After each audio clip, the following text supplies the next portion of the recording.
In our last episode of Let's Play Mask of the Betrayer, we freed our soul from the Wall of the Faithless, so let's go pick it up. And they kind of throw a lot of XP at you at the end of the game.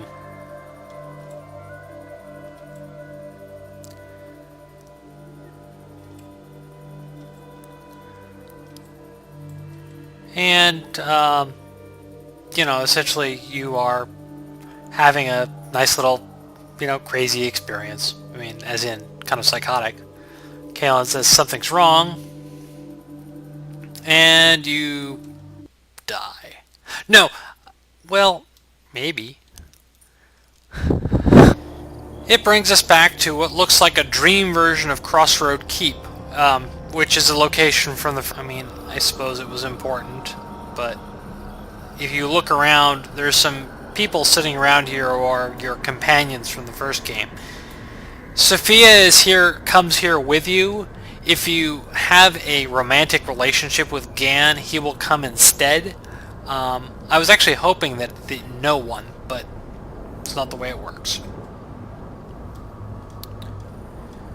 Anyway, there's a red woman here.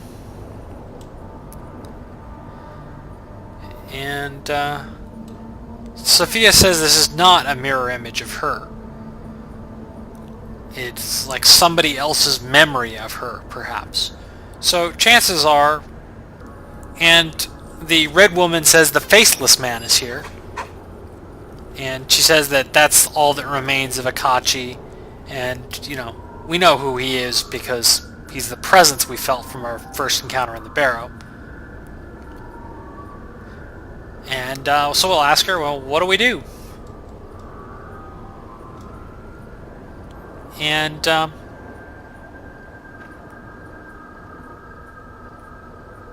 it says each fragment is an essence. She's talking about the mask. And as long as you possess all 3 fragments of the mask, he will fear us. Okay. And she says that his hunger is sort of wandering around, manifested as priests of Merkel. And we ask, why is Sophia here?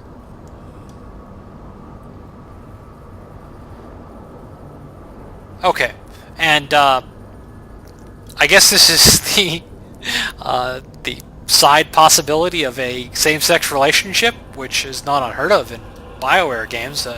Obsidian doesn't really embrace them. But I think she's talking more about Sophia's, or as, you know, the founder's relationship to Akachi rather than a relationship to my character in particular, but, you know, she has the same dialogue pretty much regardless.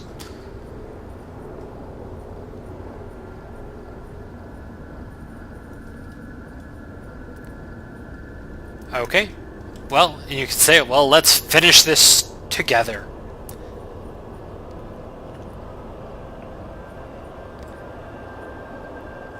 And she says you'll find some memories in this place. Okay, and people we loved and maybe hated. And, more or less, this area has all these manifestations of hunger walking around. And it also has characters like Nishka and Kelgar. These are your companions from the first campaign. So if you have no idea who they are, well, we'd have to play the first campaign. I might actually do an LP of that campaign, but maybe not. I experimented with this sort of quasi-solo campaign for the original campaign. It's actually necessary there because your companions will not... There's no way to get them to leave your party until way, way, way into the game. So you're kind of stuck with them. So I needed a way to cripple them, and that's actually where I came up with the idea for this LP. But trying to do this sort of a build in the original campaign does not work. Low-level mages are just too fragile. Anyway, let's get to work on cleaning up. The other companions and such here will fight back, and they're not utterly helpless, but they're not a big help. Mostly you're trying to save them from being destroyed by these manifestations of hunger. you are not particularly strong. Actually, I forgot how weak they are. So I want to be careful about the spells I use, because I don't want to use things that are going to kill off my, the people I'm trying to save. So let's see. There are a bunch of them over here. And essentially, as you lose the companions you're trying to save, you will lose spirit energy.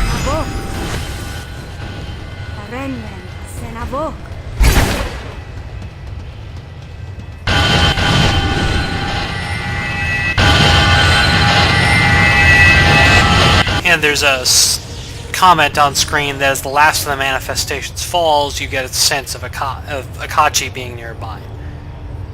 Alright. And you can talk to people here, but they don't have anything interesting to say. So. And this is a really spammy area, unfortunately. I may have to go to an even lower resolution for this last couple areas of the game. They like the background weather effects and such. Moving on. It says there's still enemies nearby. I was trying to rest. Yeah, here's the Faceless Man. Okay. I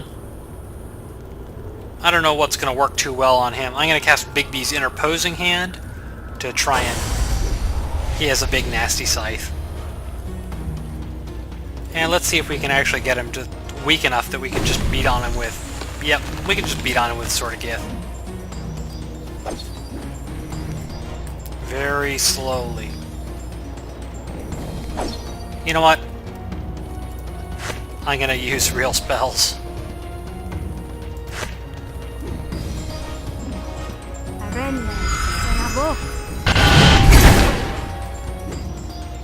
He's not very hard.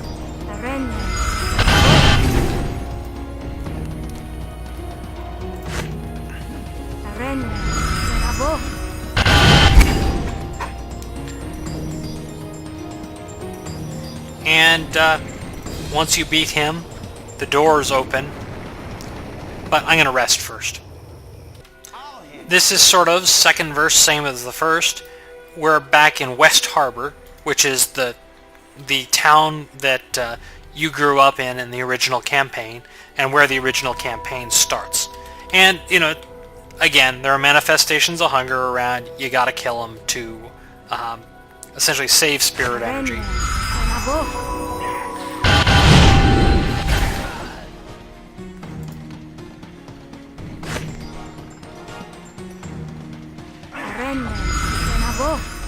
Oops. Pause.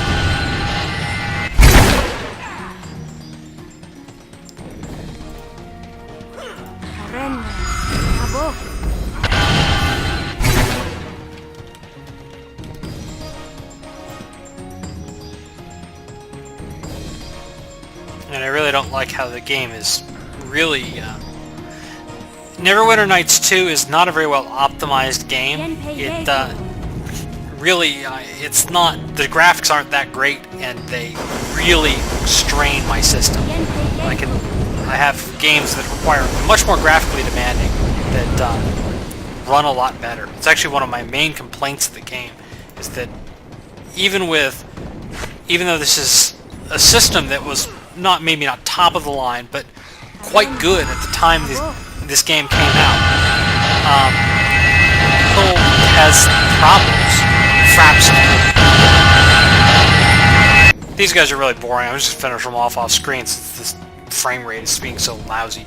And again, when you kill them, Akachi shows up. It says, this time stronger and hungrier. He's still not much of a challenge.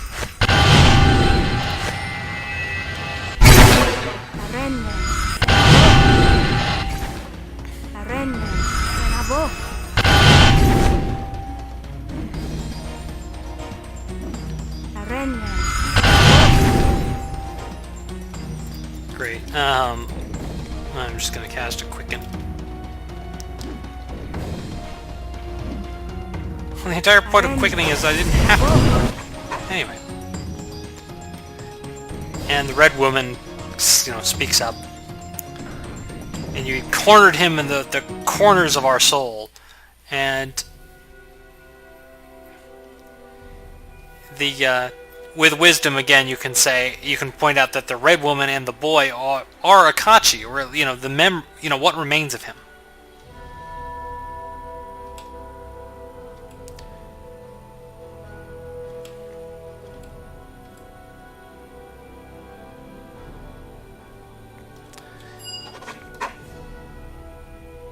And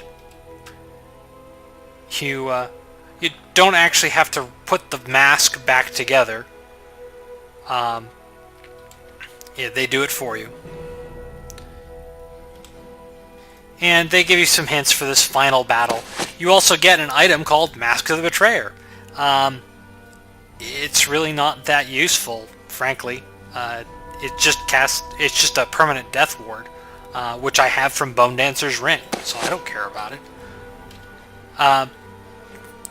For this last battle, though, there is one thing that you want to make sure you have. And this is like ancient history at this point. But the robe here, Skin of Shadow, gives you immunity to negative energy damage. If you're a melee fighter, you must have this item. Or this fight's going to be a lot harder than it should be. Since I don't really intend to do melee, it's not that important, but I'll still cast Shadow Shield anyways. Shadow Shield's the spell that gives that immunity. Just in case I, get an attack of opportunity and accidentally hit the guy. I'm going to rest up and prepare.